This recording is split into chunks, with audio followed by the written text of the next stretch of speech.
Hello there, it's Reena Jadhav hanging out at Vader HB Splash, and we're talking today about lifestyle as a medicine, and I'm super excited to have Seth Serxner, which is from UnitedHealthcare Optum. Tell us a little bit about what you do. Yeah, thanks for inviting me here. As Chief Health Officer and SVP of Population Health, I play a lot of different roles. I spend a lot of time in front of our customers, so employer groups in particular, but also work with a lot of consultants around population health strategies. Those range from wellness programs to condition management, diabetes, asthma, things like that, all the way to case management, delivering programs, thinking a lot about how people change their behavior, their lifestyle. Or don't. Or don't, exactly. And in particular, navigate the health system. Very complicated. And it is expensive as well. So one of the challenges we face, I think, today is with engagement, right? How do you help and drive engagement in the population health scenarios?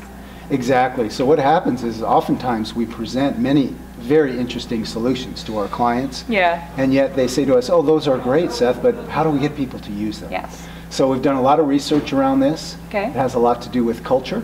Yes. So a safe and credible culture, if you trust your employer, then you're more likely to take advantage of those services. Good communication. Incentives is a big piece of it. Absolutely. So financial incentives, but we're learning that people are more likely to do something for others than themselves. Oh, interesting. So if you provide philanthropy, you say, I'll tell you what, if you do this, we'll make a donation on behalf of the organization. If we can get 50% of the people that participate or something like that, we get good participation rates.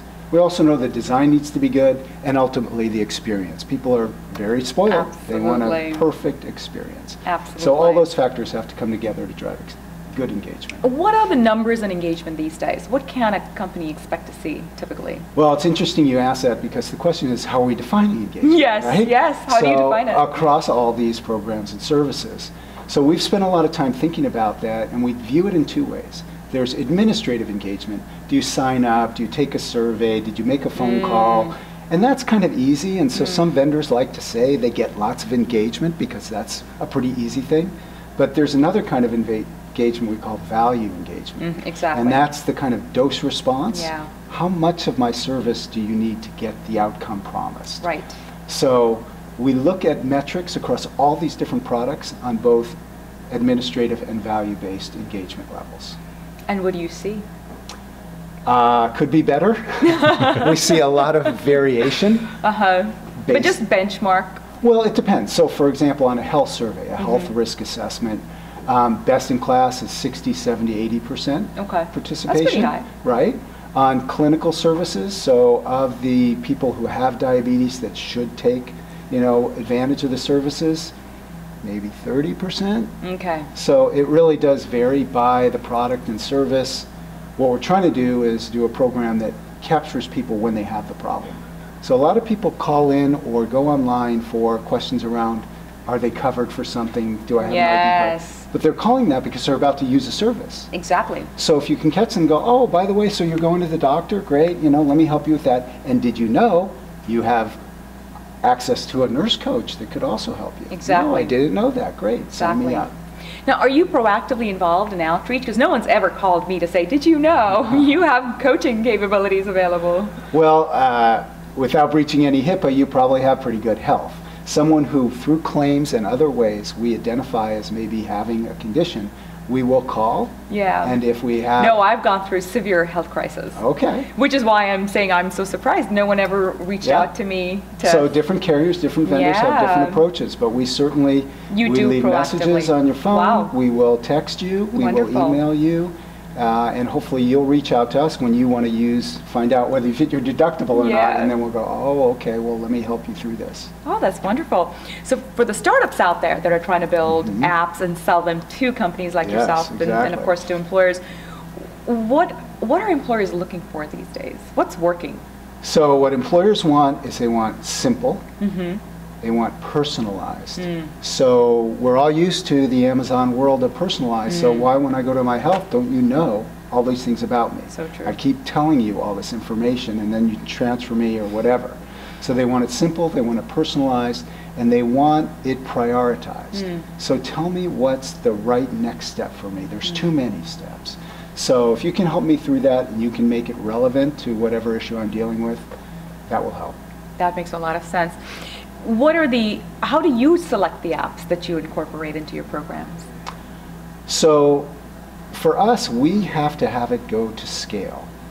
So it's fine as a startup, understand you have a pilot, and they'll say, oh, we've got 150 people. And we're talking about, 50 million people.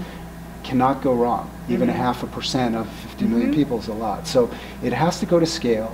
It has to have the data behind it. Okay. So data both to do that personalization and a good experience, but also for reporting and metrics on our side. Okay. So there's a lot of operational detail that I look for with a vendor. There are a lot of great ideas. So you're looking for a little more mature companies. Well, I'm just looking for thinking it through from the beginning to the end.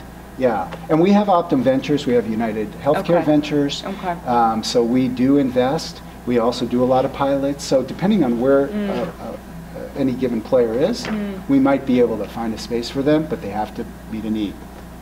And what is the biggest need that you see today that you feel is really not going well met? Well, again, there are across so many dimensions. There's a lot of it, but I would say ultimately, it's still about helping people change their behavior. Yeah. Right. So whether it's be compliant with your regime or stop eating brownies at midnight. The obesity and the weight issue is a pretty good one. Significant. If somebody could solve that, it would be the root cause of quite a lot of health issues. We'd cut down that $1 trillion to $1 billion. Well, it would stop trending anyway, that's for sure. Yeah, exactly. We'd maybe meet somewhere in the middle. Yeah. And behavior change is not easy. Right. And for a variety of reasons. What is your most favorite app? What have you seen hugely successful? Oh, wow, that's a great question. Well, it's interesting. There are some that we use, like I'm a cyclist. Yeah. Everybody loves Strava. If you're a cyclist, everybody uses Strava. Yeah. If you run, you're, Map My Run or that whole world. So there are the people that are already in it, and so that's great. It's the people who aren't in it. Exactly. The people who aren't very techy. Yeah, you don't have an obesity problem because you cycle. Yeah, I cycle. I do my thing. I kind of watch it. So it's the other thing. So for example, in maternity and pregnancy, we're having a really good luck with a number of good apps that help women manage because they want help. They want alerts. They want to know, diet. They have questions all the time. They want to connect with the community. So those are kind of things where people are in the moment and they actually want to. We want to harness that. And at the same time, and it's an expensive, potentially, procedure, and then they're in it for the long run. So some of those things that can be in for people who are kind of not just one time. Got it. Any parting advice for someone who's listening in and interested in targeting employers? Yeah, I would say try to figure out what their pain points are. So today, behavioral health is a big issue. So substance abuse, opiates, that's kind of hard. The whole obesity thing we touched on is important. Financial issues, so scarcity, and helping people figure out just day-to-day budgets, credit card issues, those kinds of things. And then stress and resiliency is also a big topic. So there's plenty of places to play. There are so many. If they want to, for sure. It's a buffet of opportunities. A lot of opportunities. I think the problem is, as we see even with mobile apps, just retention is just so minimal. Yeah. And someone needs to figure out how to correct that. There's a couple of companies doing that, but. So using the data would help. So if you can show that through the data you've got people coming back or staying on, then that would be attractive. Big one. Yep. Wonderful. Yep. Seth, thank you so much. Thank you Appreciate so much. your time. Appreciate it. All right. Good luck, everybody.